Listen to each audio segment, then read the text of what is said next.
우리는 한쪽 말만 듣고 판단할 때가 참으로 많이 있습니다. 모두의 이야기를 듣고 해도 듣지 않는데 참지 못하고 정죄해버린 때가 너무 많이 있습니다. 예수님의 십자가의 사건도 마찬가지입니다. 보기에는 무능하고 아무 말도 못하고 자기 도취에 빠져있는 이단이라고 취급해서 무시하고 희롱하고, 그러지만 사실은 아무것도 아닌 사건인 것 같지만 사실은 인류를 구원하는 어마어마한 사건이었습니다. 잘못 판단한 쪽에서 보는 것과 믿음의 사람이 보는 쪽과는 너무 다르다고 하는 것입니다. 여러분, 십자가의 사건은 여론의 재판과 폭력으로 이루어진 십자가 사형 사건입니다. 여론은 조작되었습니다. 예수님이 하신 몇 가지를 가지고 성전 모독과 신성 모독죄로 죄를 씌워서 죽이고 말았습니다. 예수님의 생애를 아니면 공생애, 3년 동안의 공생의 사건을 종합해보면 예수님이 어떤 분이라는 것을 알 수 있지만, 그 사람들의 그 몇 마디 한 것을 가지고 트집을 잡아가지고 사람을 죽이는 사형에 처하는 큰 잘못을 저지르고 맙니다. 예수님의 십자가에 처형하는 주역들이 누구입니까? 오늘 본문은 제사장, 서기관, 장로들이라고 표현되어 있습니다. 그들이 왜 예수를 죽이려고 했습니까? 예수님께 지적받은 분한 마음을 풀지 못하고 원수를 갚아버리는 큰 실수를 저지르고 말았습니다.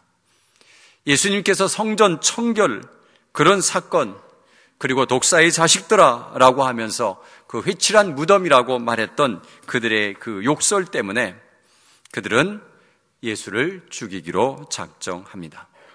그리고 성전 모독죄와 하나님의 모독죄를 적용합니다. 그리고 자신들이 죽일 수 없어서, 죽일 권한이 없어서 로마의 법정을 이용하여 여론몰이 재판을 합니다. 이 여론몰이 재판으로 인해서 로마 최고의 법정이 농락을 당하고 맙니다. 법관은 자신의 판결이 너희들에게 내려진 이 결정이라는 것을 알리기 위해서, 너희들 때문에 내려진 결정이라는 것을 알리려고 대야에 물을 떠서 손을 씻는 퍼포먼스를 합니다. 27장 17절에 보면 빌라도가 묻습니다. 죄인 한 사람을 놓아주는, 6월절이 되어서 죄 한 사람 놓아주는 특혜가 있는데 누구를 놓아줄까? 그랬더니 바나바라고 하는 사람을 놓아주라고 소리칩니다. 그래서 27장 22절에 그러면 예수는 어떻게 하느냐고 묻습니다. 빌라도가 이르되 그러면 그리스도라 하는 예수를 내가 어떻게 하랴? 그들이 다 이르되 십자가에 못 박혀야 하겠나이다. 빌라도가 말합니다. 23절에 빌라도가 이르되 어찌미뇨? 무슨 악한 일을 하였느냐? 그들이 더욱 소리질러 이르되 십자가에 못 박혀야 하겠나이다 하는지라. 24절에 빌라도가 아무 성과도 없이 도리어 밀란이 나려는 것을 보고 물을 가져다가 무리 앞에서 손을 씻으며 이르시되 이 사람의 피에 대하여 나는 무죄하니 너희가 당하라. 이런 아주 기가 막힌 말을 합니다. 그런데 빌라도의 죄가 없어졌나요? 오로지 예수님을 구할 사람은 빌라도밖에 없었습니다. 나는 법관의 양심으로 예수를 통해서 아무 죄도 찾지 못했다. 그러니 예수를 죽일 수 없다. 예수를 죽이는 사람은 내가 가만두지 않겠다라는 명령만 내리면 예수는 살아날 수가 있습니다. 그런데 밀란이 일어날까 봐 여론이 너무 거세서 그저 자기가 죽일 수는 없고 너희들이 죽인 거로 해라 하고 물을 떠다가 손을 씻는 퍼포먼스를 합니다. 그런데 여러분, 빌라도의 죄가 없습니까? 그렇게 한다고 빌라도가 죄가 없어집니까? 사형을 허락한 사람은 빌라도였습니다. 예수님이 고난을 받으시고라고 하는 것이 있는데 누구에 의해서요? 사도신경에 지금까지 빌라도의 이야기가 올라왔습니다. 빌라도는 실제로 예수님을 그렇게 고난을 준 사람은 아닙니다. 그런데 사도신경에는 빌라도에게 고난을 받으사로 기록되어 버리고 말아서 후대에도 욕을 먹고 있습니다. 오늘 본문을 통해서 골고다 언덕에서 일어났던 한 청년의 죽음이 서로 다른 시각으로 평가되고 있습니다.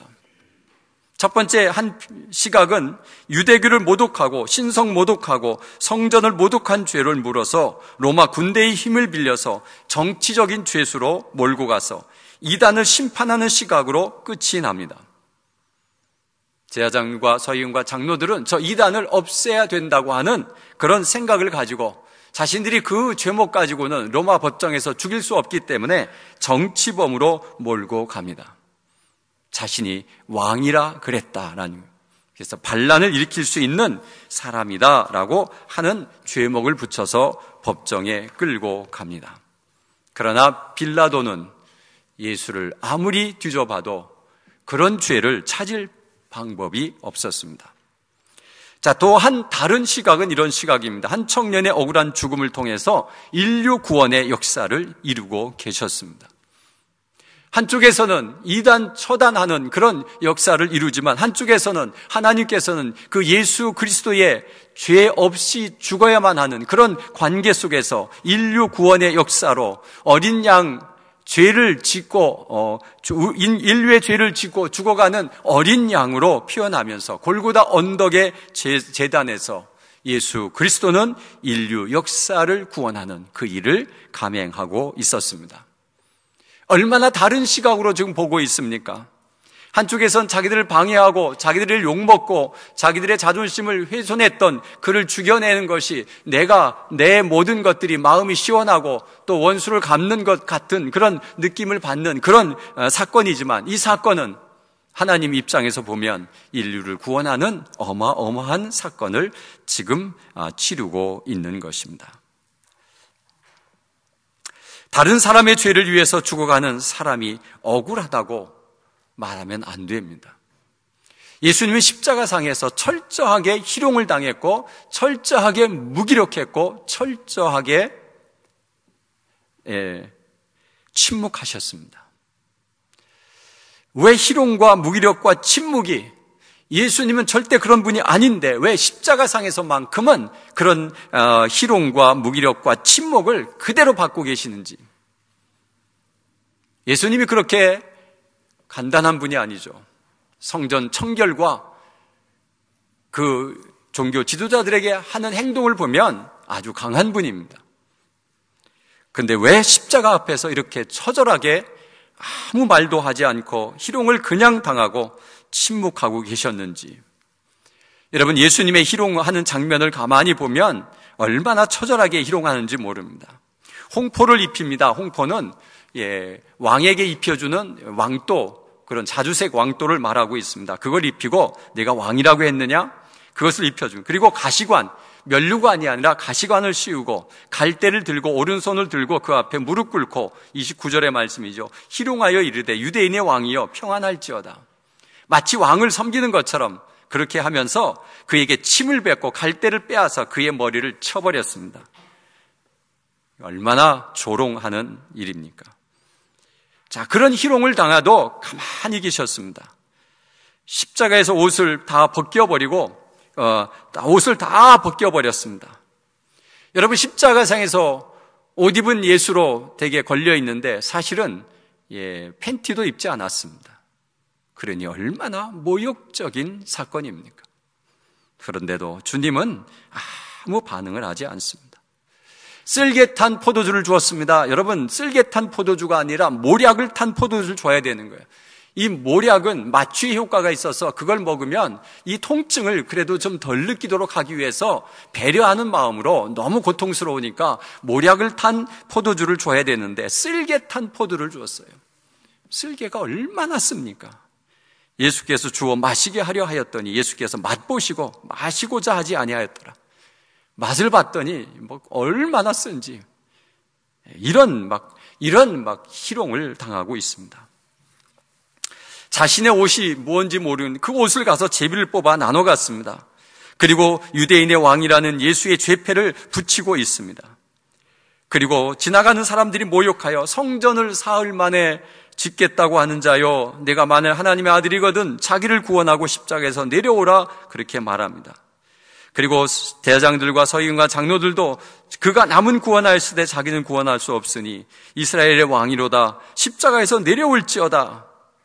43절에 하나님을 신뢰하니 하나님이 원하시면 이제 그를 구원하실지라 그의 말이 나는 하나님의 아들이라 하였도다 하며라고 계속해서 이 조롱하고 계속해서 예수 그리스도를 핍박하는 이런 이야기를 그렇게 들으면서도 그 희롱을 그냥 다 받으시고 그리고 그렇게 능력 있는 분이 바람을 잠지 않게 하고 천재지변을 움직일 수 있는 그런 능력자가 아무 반응을 보이지 않고 무기력하게 죽어가고 있고 그리고 말 한마디 하지 않는 예수 그리스도는 도대체 무슨 뜻입니까? 여러분, 하나님의 구원의 역사는 죄 없는 분이 죽어야 합니다. 죄 있는 분이 죽으면 그거는 자기의 죄 때문에 죽는 것입니다. 죄 없이 죽어야 우리를 대신해서 인류를 구원할 수 있는 죄 없는 자가 죽어야 됩니다. 그러나 예수 그리스도는 십자가에 달려 죽을 만한 죄가 없습니다. 그것은 빌라도가 증명을 했습니다. 나는 이 사람을 통해서 죄를 발견할 수 없다라고 하는 것을 분명히 말하고 그리고 나는 이 사람과 아무 상관이 없다라고 할 정도로 그는 손을 씻는 그런 퍼포먼스를 하면서 예수가 얼마나 죄가 없음을 고백하는 것을 우리는 알 수가 있습니다. 근데 여러분, 예수 그리스도가 우리를 위해서 죽으시려면 죄가 없어야 하고요. 그리고 죽는 과정에서도 아무 말 하지 마셔야 됩니다. 다른 사람을 위해서 죽는 자가 나는 억울하다라고 얘기하면 다른 사람을 죽는 의미가 아무것도 되지 않는 거예요. 나는 죄가 없다 그렇게 말할 수가 없는 거예요. 왜요? 나는 지금 내 죄 때문에 죽는 것이 아니라 다른 인류의 죄 때문에 죽는 거기 때문에 예수는 그 조롱을 참아내야 되고 그리고 무기력해야 되고 처절하게 고통과 아픔을 그대로 겪으면서 말없이 죽어가야 하는 것이 예수님의 임무였습니다. 그래서 그는 철저히 하나님 앞에 그 임무를, 그 사명을 그대로 감당하면서 그 아픔과 희롱과 무기력과 침묵으로 그는 일관하며 죽음을 맞이하는 것을 볼 수가 있습니다. 여러분, 오늘의 이 말씀 속에서 구원의 방법을 한번 생각해 봐야 됩니다.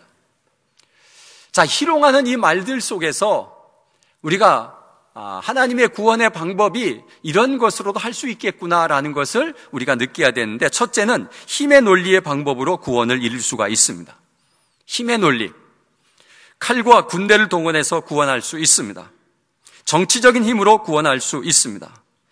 오늘 유대인의 왕으로 계속해서 희롱하고 있는 것은 내가 왕이 아님을 보여주고 있는 것입니다. 왕이라는 패까지 붙였습니다. 그리고 때립니다. 비웃습니다. 네가 왕이냐라고 있습니다. 지금 이 자리에서 예수를 유대인의 왕이라고 생각하는 사람이 있으면 나오라는 것입니다. 수많은 백성이 예수님을 따랐습니다. 너희들이 왕으로 따랐던 그 예수 여기에 있다. 나와봐라. 네가 진정은 왕이냐라고 이야기를 하는 것입니다. 그러나 아무도 나타나지 않았습니다. 그 사람은 우리의 왕입니다 라고 고백하는 한 사람도 없었습니다. 그래서 그 군인들은 말합니다. 내가 진짜 왕이냐? 너를 따랐던 사람들은 다 어디 갔느냐? 네가 왕이라고 하는 것이 얼마나 어리석은 일이고 너는 왕도 아니야 라고 하면서 그를 때리고 비웃고 희롱하는 것을 우리가 볼 수 있습니다. 사랑하는 성도 여러분, 예수님은 왕이십니다. 호령하면 천군 천사가 하늘에서 내려옵니다. 그리고 세상을 한 번에 초토화시킬 수 있는 능력이 있습니다. 로마 군대가 아무리 강하다 하더라도 하나님이 명령하시면 모든 것 다 끝내버릴 수가 있습니다. 그런데도 그 왕권을 천연 활용하지 않습니다. 여러분, 우리가 이런 생각을 하게 됩니다. 내가 높은 사람이 되어가지고 내가 내 밑에 있는 모든 사람들을 다 구원하겠다. 내가 다 예수 믿게 하겠다. 어리석은 생각입니다. 그런 것으로 예수 믿지 않습니다. 그가 떠나는 날 모두 다 같이 떠나버리고 맙니다. 우리 앞에 정치적인 문제를 보면서도 그랬습니다. 여러분, 우리 역사 속에서 그런 일들을 해보겠다고 나섰던 한 사건이 있는데 십자군 전쟁입니다. 목적은 성지 탈환이었습니다. 그런데 그 목적에 숨어있던 것은 우리가 그 땅을 정복해서 거기 있는 사람들 다 예수 믿게 하자라고 하는 그런 명분이 그들에게 실려 있었습니다. 그러나 그게 실패했습니다. 오히려 예수 믿는 사람들이 더 잔인하고 더 포악하다고 하는 그런 이미지만 남기고 전쟁은 끝나서 아무런 도움이 되지 못했습니다. 여러분, 하나님은 이런 왕권과 힘의 논리로 구원하시는 분이 아닙니다. 근데 우리는 가끔 생각해서 만약 우리가 힘이 있으면, 내가 만약 돈이 있으면, 내가 무슨 권력이 있으면 그것으로 확 다 해서 다 내가 예수 믿게 할 텐데 라는 생각을 가지고 있는데 이것이 얼마나 큰 착각인가를 우리는 생각해 보셔야 됩니다. 자, 두 번째는 기적의 논리의 방법으로 구원 이룰 수 있습니다라는 것입니다. 희롱하는 자들이 자꾸 충동질합니다. 뭐요? 성전 사흘 만에 짓겠다며. 한번 줘봐. 그리고 내가 하나님의 아들이거든. 십자가에서 내려와. 그럼 우리가 다 믿을게. 여러분, 이런 이야기를 계속해서 조롱하고 있습니다. 여러분, 만약 예수님이 거기서 십자가에서 덜컹 내려왔다면 거기 있는 사람들이 다 예수 믿었을까요? 기적을 통해서 예수 믿은 사람은 계속해서 기적이 일어나지 아니하면 이전에 일어났던 기적은 우연히 생긴 거야. 왜? 지금 안 일어나니까. 그래서 그건 가짜였고 지금도 아니야 라고 믿음을 잃어버립니다. 실은 기적은 예수님께서 늘 기적을 행할 때에 사람들을 믿게 하려고 기적을 행했습니다. 그런데 그 사람들이 다 믿었느냐? 아니었습니다. 여러분, 수많은 제자들이 특히 제자들을 향해서 기적을 행하면서 제자들이 믿었더라 그런 단어들이 많이 나옵니다. 그런데 여러분, 이 제자들이 완전히 믿었습니까? 안 믿었습니다. 예수님이 십자가 사건이 일어날 때 다 도망가 버리고 말았습니다. 여러분, 우리는 이 기적이 마치 우리의 믿음을 정해주는 것처럼 기적을 찾아 돌아다니는 사람들이 많이 있고 마치 기적이 일어나면 내가 믿고 그렇지 않으면 안 믿겠다라고 생각을 하고 있는데 하나님은 기적을 통해서 우리에게 믿음을 주고 우리를 구원하시는 하나님이 아니시라는 것입니다. 예수님 이 마귀에게 시험을 받으실 때 성전 꼭대기에서 뛰어내리라고 합니다. 그러면 천사들이 와서 당신을 쫙 받쳐낼 것은 아니겠느냐? 그러면 사람들이 보고 깜짝 놀라서 당신을 다 따르고 당신이 진짜 하나님의 아들인 것을 믿지 않겠느냐라고 말했는데 예수님은 그런 것을 사용하지 않았습니다. 여러분, 기적을 통해서 구원의 역사를 이루시는 하나님이 아니십니다. 기적을 통해서 우리가 믿음을 심어줄 수는 있습니다. 그러나 그것이 구원의 방법은 아니라는 사실입니다. 그 믿음이 점점 자라서 내가 정말 기적이 안 일어나도 나는 하나님을 믿겠다고 하는 그 믿음이까지 자라기 전까지는 우리는 기적을 통해서 구원할 수가 없다는 사실입니다. 세 번째는 하나님의 능력을 힘 있는 논리로 구원을 이룰 수가 있습니다. 오늘 마지막 절에서도 하나님을 자극합니다. 그 사람이 당신의 아들이라고 하는데요. 그런 아들 두셨습니까? 두셨으면 한번 구원해 보시지요. 라는 뉘앙스가 강하게 나타나고 있는 것이 43절의 이야기입니다. 뭐라고 합니까? 그가 하나님을 신뢰하니 하나님이 원하시면 이제 그를 구원하실지라 그의 말이 나는 하나님의 아들이라 하였도다 하며라고요. 이제 자기가 하나님의 아들이라고 했으니까 하나님이 내려와서 그를 구원하실 것이다. 그러니 기다려보자. 이러면서 그를 조롱하고 있습니다. 여러분, 이것도 하나님을 시험하는 행위입니다. 하나님은 우리를 보고 해보란다고 하시는 하나님이 아니십니다. 우리는 가끔 하나님이 계시면 왜 우리 아들이 죽었습니까? 하나님이 계시면 왜 우리 아빠가 죽었습니까? 하나님이 안 계십니다 라고 하면서 그렇게 원망하는 자들이 많이 있습니다. 우리가 하나님 앞에 기도했는데 왜 안 들어주십니까? 그래서 우리가 시험에 들 때가 있습니다. 여러분, 내가 기도하면 들어주면, 내가 기도 들어주면 우리 하나님이고 안 들어주면 우리 하나님 안 해요 라고 말하는 것은 하나님을 조롱하는 것입니다. 내가 기도한 거 들어주면 우리 하나님이고요, 안 들어주면 우리 하나님 안 할래요. 하나님을 나의 종으로 여기는 것과도 똑같습니다. 하나님의 능력으로 구원하면 구원하실 수 있는 분입니다. 충분히 할 수 있는 분입니다. 하나님의 능력을 나타내면 우리 모든 사람들은 깜짝 놀라서 우와, 하나님이 계시다, 다 믿자, 그렇게 할 수밖에 없는 그런 능력을 가지신 분입니다. 전 세계 사람을 예수 믿게 하는 방법 간단합니다.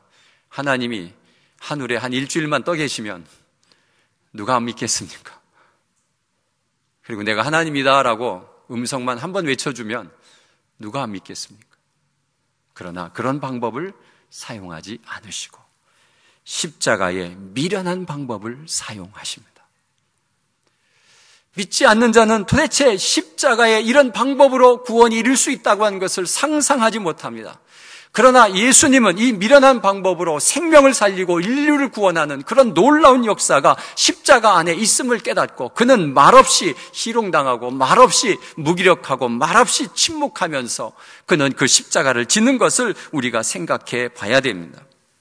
십자가는 자기를 비우는 것이고 자기 섬김이고 자기 희생을 십자가라고 말하고 있습니다. 하나님은 예수님의 십자가로 구원을 이루려고 하시는데 세상 사람들은 미련한 방법이라고 말하고 있습니다. 사랑하는 성도 여러분, 예수님은 골고다 언덕에서 십자가의 미련한 방법으로 구원을 이루셨습니다. 여러분, 한 성도의 구원을 이루려고 노력해 보셨습니까? 한 성도를 구원해 보시려고 여러분 어떤 행동을 해 보셨습니까? 골고다 십자가가 아니고는 구원이 쉽게 이루어지지 않습니다. 나의 십자가, 내가 지고 가야 할 십자가, 그 십자가를 질 때 하나님은 구원의 역사를 이루실 것입니다. 믿으십니까? 구원의 역사는 십자가를 통해서 이루어지는 것입니다. 세상의 다른 방법을 통해서 이루어질 것 같은 생각을 우리는 많이 하지만 그런 생각으로 한 영혼이 구원받는 것이 아니라 내가 진 십자가를 통해서 구원받습니다. 42절에 희롱하는 말을 합니다. 그 말이 뭐냐면 그가 남은 구원하였으되 자기는 구원할 수 없도다. 여러분, 그가 남은 구원하였으되 자기는 구원할 수 없도다. 이것은 복음입니다. 여러분, 내가 죽고 남을 살리는 것이 복음입니다. 십자가는 그것입니다. 그들이 정확히 말합니다. 그가 남은 구원하되 자기는 구원할 수 없도다라고 말한 이 복음의 역사로 우리는 세상을 구원하는 것입니다. 내가 안 죽음으로 구원은 일어나지 않습니다. 내가 손해보지 않음으로 구원은 일어나지 않습니다. 내가 희생하지 않음으로 구원은 일어나지 않습니다. 여러분, 구원의 제일 좋은 방법은 십자가의 방법입니다. 예수님을 확실하게 믿지 않으면 예수님의 희롱의 자리에 설 수 없습니다. 그리고 희롱하는 무리들의 논리로 하나님을 믿으려고 하는데 그것은 큰 착각입니다. 믿음이 없으면 예수님처럼 희롱당할 때 못 참습니다. 믿음이 없으면 무기력하게 있지 못합니다. 자기의 능력을 발휘합니다. 믿음이 없으면 침묵할 수 없습니다. 철저하게 희롱당하신 예수님을 생각하며 자신의 죄가 얼마나 큰가를 느끼고 회개하는 시간이 되시기를 간절히 바랍니다. 십자가는 용서의 능력입니다. 십자가는 사랑의 능력입니다.